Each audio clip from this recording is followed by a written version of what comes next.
सोचेंगे, जाने के बाद कहेंगे झूठ बोल रहे हैं। इसलिए 5-7 व्यक्ति जो है और 5 हमारे कॉलेज हैं विधानसभा के अंदर, जिसमें 2 बालिकाओं के लिए जो बेटियां भी पढ़े, तो बेटों के साथ साथ बेटियों को भी हमें पढ़ाना पड़ेगा। तो 2 बेटियों के लिए और 3 को-एड कॉलेज, 5 टोटल कॉलेज हमारी विधानसभा क्षेत्र में। हनुमान जी ने बहुत लंबा संघर्ष किया और रात और दिन एक ही चीज वो कहते हैं कि जब तक जहाँ नीतियां बनती है, किसान आज देखो फसल बीमा का हमारे पैसे कट रहे हैं, पूरा खराब हो जाता है, लेकिन फसल बीमा नहीं मिलता। वो सरकारी सिस्टम में बैठे लोगों ने सांठ गांठ करके और करोड़ों अरबों रुपए का प्रीमियम सरकार का वो कंपनियां जीम जाती है। बिजली नहीं मिलती, समय में पीने का पानी नहीं है, चिकित्सा की व्यवस्था नहीं है।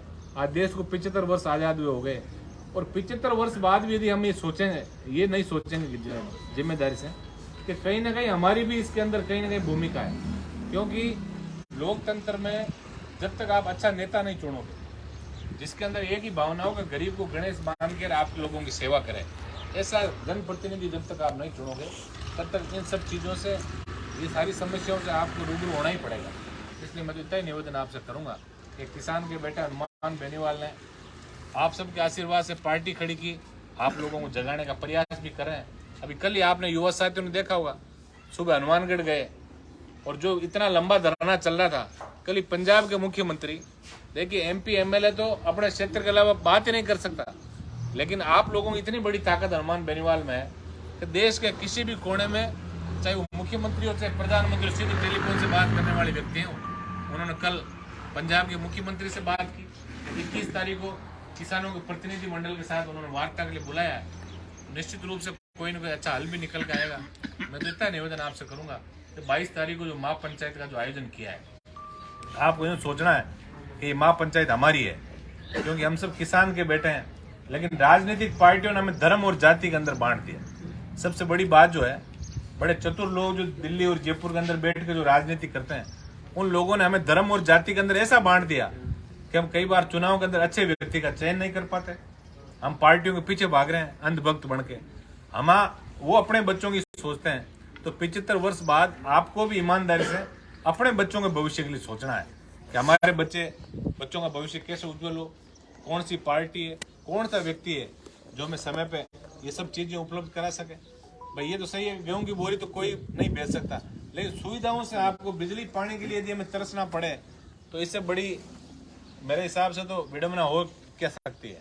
तो मैं आपसे ये निवेदन करूंगा कि फसली बीमे से लेके बिजली पानी और जो भी समस्या है, इन सब समस्याओं को लेके और इनका निराकरण कैसे हो, हनुमान जी बेनीवाल 22 तारीख को कृषि मंडी प्रांगण में आएंगे। तो आप सब लोग, चूंकि नाथवाड़ा बड़ा गांव है और आपको गाँव गए जो शीघ्र नूतो में देवन आया कि सगड़ा लोग कम एक एक आदमी आपने पधारी जो। और लोकतंत्र में यही होता है, जहाँ लोकतंत्र में सर गिने जाते हैं, जितनी भीड़ होगी उतनी समझो आपकी जो समस्या है उनके समाधान का रास्ता जितना जल्दी होगा। यही निवेदन मैं आपसे करूंगा कि 22 तारीख को सुबह 11 साढ़े 11 बजे आप सब लोग एक दिन का समय अवश्य एक किसान के बेटे के हौसला अफजाई के लिए, कि जो रात और दिन खुद जगे और आप लोगों को जगाने का प्रयास करें। इसलिए आप सब लोगों की उपस्थिति वहाँ प्रार्थनीय है। आप आओ और बड़ी संख्या में आप आओगे तो निश्चित रूप से कोई ना कोई, आप लोगों ने देखा, हालांकि मेरे लिए नया क्षेत्र है, लेकिन कुछ जो युवा साथी खड़े हैं, आपको यहाँ राजेसर टोल का एक पता है कि टोल पे पवन शर्मा नाम का बच्चा था और उसकी डेथ के बाद लोगों ने वहाँ 4 दिन आंदोलन किया। 5वें दिन मैं आया था। यहाँ के नेता ये कह रहे थे आप आओ, बोले यहाँ कुछ नहीं होगा।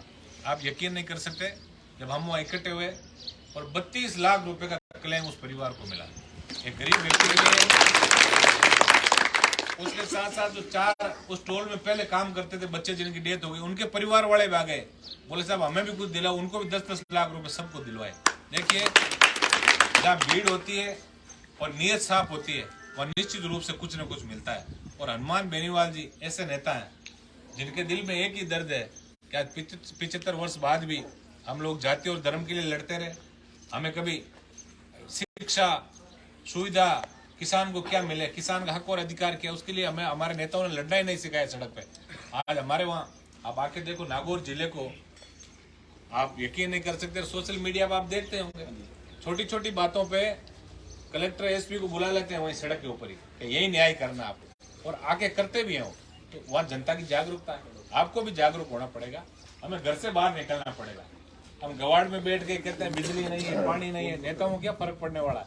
इसके लिए हमें संगठित होके और कहीं ना कहीं ऐसे व्यक्ति का हमें साथ देना है जो व्यक्ति अपना खुद का नहीं सोच के आपके बच्चों के उज्जवल भविष्य की सोचे। तो हनुमान बेनीवाल जी वो शख्सियत हैं जिन्होंने किसान कौम के स्वाभिमान को और ऊंचा उठाने का एक बीड़ा जो उन्होंने उठाया राजस्थान के अंदर, निश्चित रूप से बहुत बड़ी सफलता भी उनको मिली है कि आज राजस्थान के अंदर पहली बार देश की आज़ादी के बाद पहली ऐसी पार्टी है राष्ट्रीय लोकतांत्रिक पार्टी जिसको बोतल का चुनाव चिन्ह और रजिस्ट्रेशन यहाँ का मान्यता का राजस्थान के अंदर मिला है। तो निश्चित रूप से मैं आपसे यही निवेदन करूंगा कि आप सब किसान के बेटे हैं, हमें जाति धर्म के बंधन तोड़ के, अगड़े पिछड़ों के बंधन तोड़ के हमें एक ही चीज का ध्यान रखना है कि हमारे बच्चों का भविष्य कैसे उज्जवल हो और उज्जवल भविष्य कौन व्यक्ति ऐसा है जो कर सकता है। नेता जो जनप्रतिनिधि होता है वो गाड़ी के अंदर हेडलाइट का काम करता है। अभी ये गाड़ी चाहे 5 लाख की हो चाहे 50 लाख की हो, जब तक हेडलाइट अच्छी नहीं होगी तभी समझो मैं अंधेरी रात में आप उसमें सफर नहीं कर सकते। इसलिए अच्छा जनप्रतिनिधि आप चुनोगे, अच्छे व्यक्ति के आप साथ जुड़ोगे, तो आपको सिर्फ इतना ही करना है कि वो जब भी कोई ऐसे आंदोलन करें आप लोग उसके अंदर भूमिका निभाएं, अपनी अपनी उपस्थिति दर्ज कराएं, क्योंकि आपकी जो बड़ी उपस्थिति है वही जो जनप्रतिनिधि उसकी सबसे बड़ी ताकत होगी। जनता के अंदर किसी भी व्यक्ति में ताकत नहीं है, ताकत उस व्यक्ति में जिसके पीछे जनता का बहुत बड़ा आशीर्वाद है। तो निश्चित रूप से आपने देखा होगा कि हनुमान जी बेनीवाल पूरे राजस्थान के अंदर जितनी बड़ी रैलियां हुई उन सब के रिकॉर्ड हनुमान जी के नाम है, क्योंकि आप इतना उनसे मोहब्बत आप लोग करते हैं। किसान का बेटा जिन्होंने कभी वोट भी नहीं दिया, लेकिन मैं छोटी छोटी ऐसी बातें आपको कई बता सकता हूँ जिसके अंदर अभी एक मैं दिल्ली गया हुआ था बीच में, और एक सुधार समाज का बच्चा जो है वो उसके पिताजी ट्रेन से यात्रा कर रहे थे और ट्रेन के अंदर उनको हार्ट अटैक आ गया। आप यकीन नहीं कर सकते, उस बच्चे ने टेलीफोन किया कि हनुमान जी हम आपके वोटर भी नहीं है और आपकी पार्टी को हम फॉलो नहीं करते, लेकिन आज बड़ी विडम्बना, ये बहुत बड़ी दिक्कत मेरे परिवार पर पड़ी और मुझे यूं लगा कि देश के अंदर एक ही ऐसा नेता जो मेरी इस वक्त मदद कर सकता है। मेरे पिताजी रेल के इस कोच के इस सीट नंबर पे वो यात्रा कर रहे हैं। हनुमान जी ने तुरंत रेल मंत्री को ट्वीट किया और भी जो DRM वगैरह होते हैं इन सबको ट्वीट किया, और आप यकीन नहीं करोगे कि 5-7 मिनट के बाद उनका वापस जवाब आया कि अगले ही स्टेशन के ऊपर उनको इस जो सुतार समाज के जो व्यक्ति हैं जिनको हार्ट की प्रॉब्लम हुई उनको सकुशल उतार लिया है और हम इनका पूरा इलाज करेंगे। और उस बच्चे का वापस फोन आता है थोड़ी देर बाद कि हनुमान जी हमें इतनी उम्मीद नहीं थी कि एक व्यक्ति जिसको हम जानते नहीं, जिसको कभी वोट नहीं दिए, वो इतनी बड़ी हमारी मदद कर सकता है। तो देखिए कितनी बड़ी लोगों की एक हनुमान जी से मोहब्बत है, हनुमान जी से जो अपेक्षा है, क्या कोई न कोई जब व्यक्ति चाहे वो किसी समाज और धर्म का हो, जब अंतिम उसको यूँ लगता है कि अब मेरी कोई मदद नहीं करने वाला भगवान के अलावा, तब उसको हनुमान जी याद आते हैं। इसलिए मैं तो इतना ही निवेदन आप सबसे करूंगा कि ऐसा किसान का बेटा जो आपकी सेवा का जज्बा लेके और संघर्ष के रास्ते पे जो निकला है उसके हाथों को आप लोग जरूर मजबूत करना। आप लोग 22 तारीख को इस गांव से बड़ी तादाद में आके और पूरा आशीर्वाद देना, ताकि हमारी बिजली, पानी और सड़कों जैसी छोटी छोटी समस्याएं, इन सब समस्याओं का निराकरण मौके पे ही हो सके। धन्यवाद।